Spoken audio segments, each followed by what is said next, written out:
All right, this is a big video. I've been wanting to make this one for a while. This is my triathlon wish list. What I would change about professional triathlon if I had a genie lamp and I could talk to a genie who would grant me 10 wishes of what I would fix. This is what I would choose. Here's the thing about wishes.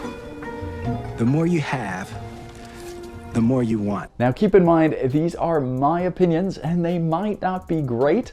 And it also might sound like I'm complaining the entire time, but it all comes from a good place because I love this sport and I want to see it grow. Let's dive into it. Number one, I would consolidate the organizations to work together to help promote the sport in a much easier way to understand for new fans. You'll notice a trend with this list that a lot of them are all geared towards a new fan. Somebody getting into the sport, how on earth are they going to try and follow Ironman Challenge, World Triathlon, Supertri, T100, Xterra? Those are the big ones. So confusing to try and follow all of these throughout the course of a very long season now. I mean, there's an Ironman World Champion, a 70.3 World Champion. There's now a T100 Long Distance World Champion. There's a Challenge World Bonus winner, a Supertri World Champion, and a World Triathlon World Champion. Who on earth is the Triathlon World Champion? You tell me. I know it's tough. We have so many different distances, but we could do a lot better of a job here. The PTO rankings, for example, are the best thing we've got for global rankings, but they don't include short course athletes who are going to take part in their T100 series coming up. And for a new fan, again, all of a sudden these athletes are going to come into the race and you've never seen them before on the rankings. They're not going to have the same graphics that other athletes have had on screen, and it's going to be really confusing when they're doing really well or winning the races. And the final cherry on the cake for me with this one is that the race organizations don't really like talking about each other that much, which makes it even more confusing, especially Ironman. It can make things very disjointed and also quite awkward. Yeah, we planned the season a little bit different, and then I got the invitation for the other series. I don't know if I can say the name here. So just another reason to clean it all up. And this one's probably never going to happen, but it's my genie wish number one. Some of these companies just consolidate and work together on the pro racing. But I will say on the other side, a bit of competition in the last few years here has caused some good change in the sport. For example, the Ironman Pro Series getting started thanks to the T100's new series. So there's some good things about this. And number two, and this one is much easier to grant for the genie because it is very doable, and that is courses. Now I know this is something the organizations do focus on a lot, but there is a lot of room to go. Currently, we have seen some quite empty, dull races recently, races in parking lots even, and that is just not a good look and not going to attract new fans. Just think about other sports and what makes them so epic and so memorable, and it is their locations and their courses. Think of the Tour de France and the routes they have. Think of even your favorite football or soccer team. I mean, Manchester United is inseparable from Old Trafford and that stadium they have there. That's my favorite team, by the way. But think about any of your favorite teams. It's the stadiums, the locations that make it so good. Think about in triathlon as well. Kona and Roth, the two biggest races we have. It's because those race courses are iconic and people flock to go see it and experience it. It's the reason Escape from Alcatraz, in my opinion, and I think most of yours, was the by far best T100 race because it's an iconic race. You swim from a prison to shore in dark infested waters, and you have a hilly bike course and then a beautiful run that takes place in the city there along the bay that's very spectator friendly. That's what we need more of, and especially in short course triathlon, it was great to see World Triathlon including Way High in their calendar last year. That was spectacular and it made for one of the most exciting races. When you think about memorable swims in triathlon, you think about that Escape from Alcatraz race. You think about the Paris River Seine swim, even though a lot of it was for negative reasons, but that current really did make it interesting. Albeit a lot of people didn't like it, but it really did make it very dynamic to watch. The bike, you think about Challenge Roth and the people lining the course, or you think about Alpe d'Huez and the insane climb the athletes have to make up that mountain. And the run, I mean, you think about the heat in Kona, or you think about that infamous Kitzbühel climb up the mountain that Alistair Brownlee won. These are what we need in the sport. Heck, I'd even go more Xterra and take some of these athletes off-road if I could, throw in some gravel bikes. And the last part of this, and the whole theme of making these courses and locations more memorable, is the spectator and fan experience. I think there's a lot more to be done here, but that is being worked on quite a bit, I know, by some of these organizations.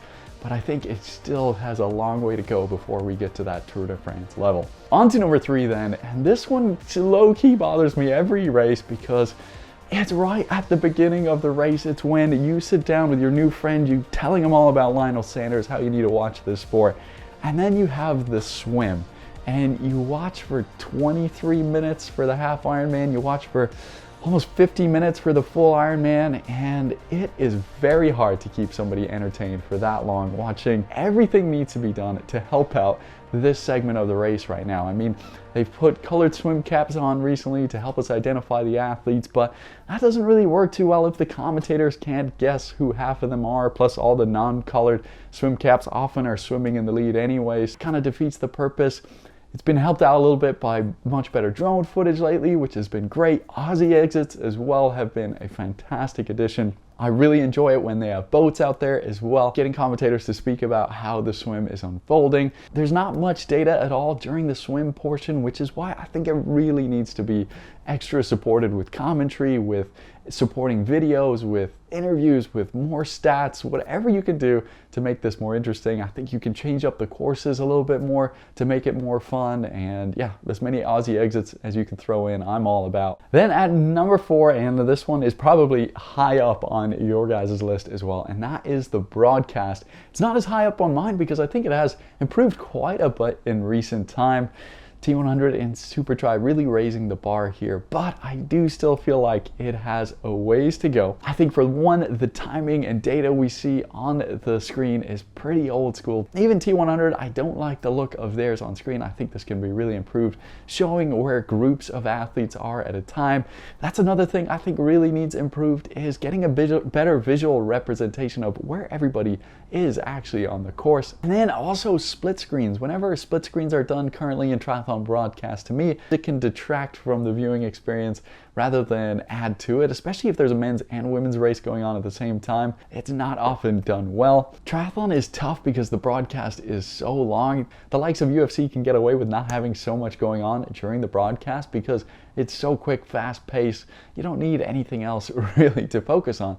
With triathlon, you need to keep people engaged, and I think part of that is the commentary, which I still think has a ways to go. Knowing a lot more of the athletes in detail and sharing more of their stories. They're so good with the top 5, top 10 athletes, but I think there's so many interesting athletes in there with more stories. Like, for example, as well with Ironman, like Gregory Barnaby. He ended up being their Ironman Pro Series champion, but he was hardly ever talked about in other races. And I think that's something that can be pretty easily fixed with a little more time and effort. Other thoughts for this? I think it would be fun to get some cameras on bikes. We see this in the Tour de France, and it adds that extra dynamic. I mean, just anything to create more replayable moments. That's where the likes of UFC has such an advantage. F1 as well. Soccer, pretty much all other sports have a lot more replayable moments that can go viral on social media. We need as much of that created in our sport. Last one I'm touching on in the broadcast is motorcycles. Man, when you just look at some of this footage, there's no way you can't think that doesn't impact the race. And we've heard pro athletes talk about this in recent times. It's like, if you're not at the front of the race, it just moves so fast. And I believe one of the big obvious reasons for that is because the amount of motorbike support at the front of the race is severely greater than at the middle or the back of the pack. So if you're not there at the front, man, you're losing a few watts at least.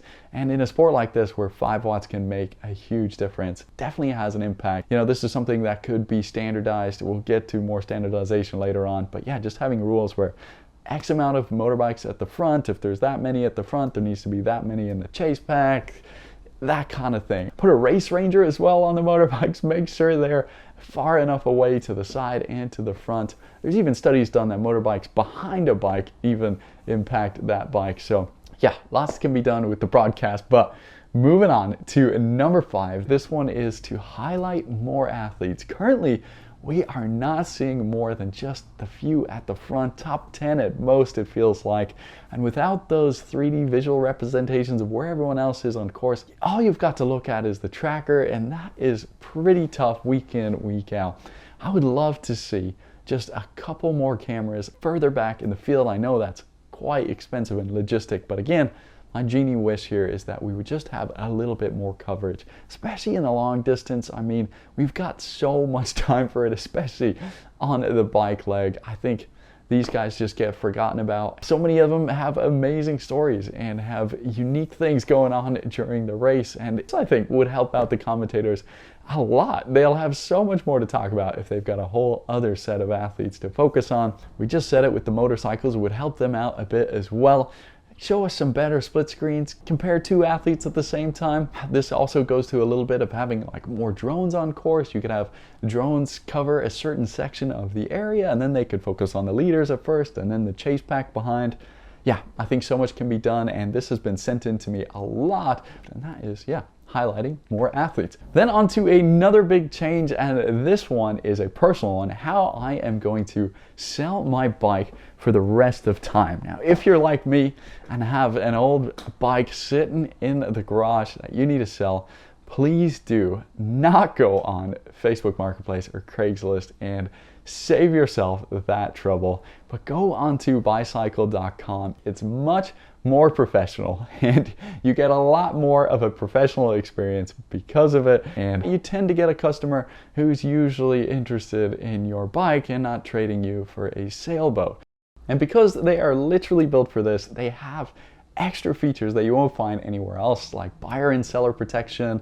They offer financing if you're looking to pick up a new bike or component, as they have those on there now. And things like if you sell your bike, they'll even organize for a bike box to your door and a courier to come pick it up when you're ready to ship it.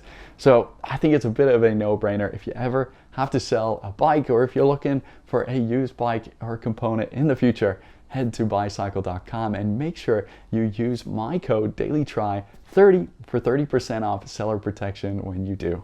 Finally, this is a fun one, and that is bonuses. I think this needs to be utilized so much more. It has been actually in the past, and I don't know why it isn't. It seems like one of the most fun and easy ones to add in, and it touches on a lot of those other wishes I had before. I think it makes the broadcast more engaging if you have something like a transition bonus for the fastest transition. That athlete wins $1,000. How fun is that to talk about for commentary? It's fun for us fans to hear about. It's great for those mid-pack, back-of-the-pack athletes who don't make any money from doing these races. I mean, you could do it for the swim, the bike, the run, but you could also do it for things like end of year bonuses. You could show who's the most improved athlete on the PTO rankings, for example. Like, I don't know, so many things you could think of with this category, and I think it's a no-brainer.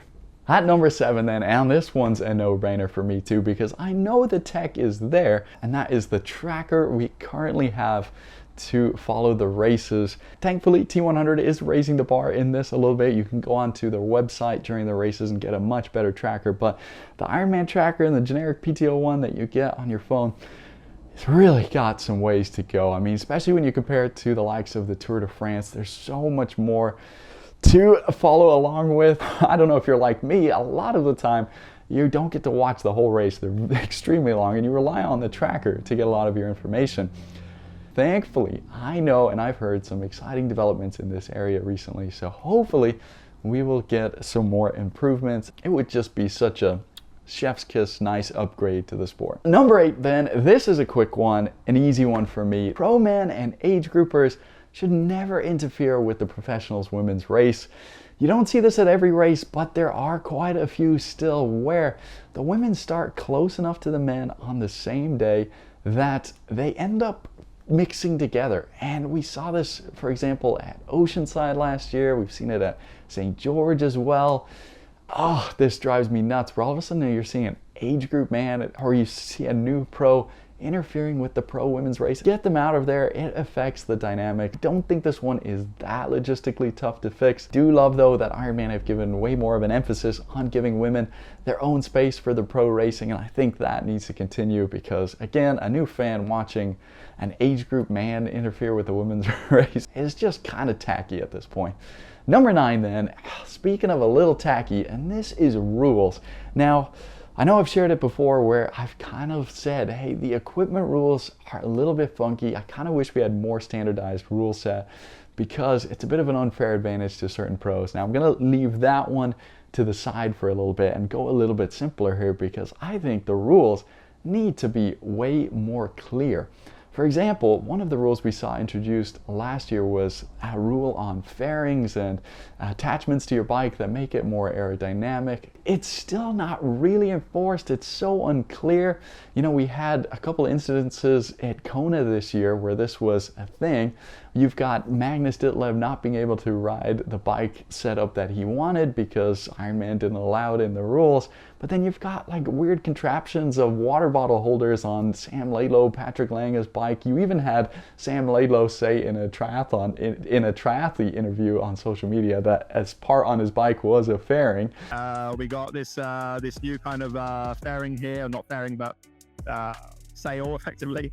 It's just a little bit weird, and again, hard for somebody new to watch, or even someone like me. It's just kind of confusing why that's allowed, why that's not allowed. And then the dead horse that I keep beating, penalties fall into this category. This rule needs to be updated in long distance triathlon. They need to be shorter and they need to be standardized across T100 and Ironman and long distance triathlon in general. Please get rid of those 5-minute penalties for me. Then at number 10, and I put this one last because I think if you fix a lot of these other problems, we can enjoy some really good racing. But I think to take it to that next level, you do need to continually mix up, in my opinion, the distances and formats of the race to spice things up. Because the main reason I think a lot of us love sports is the unpredictability of it.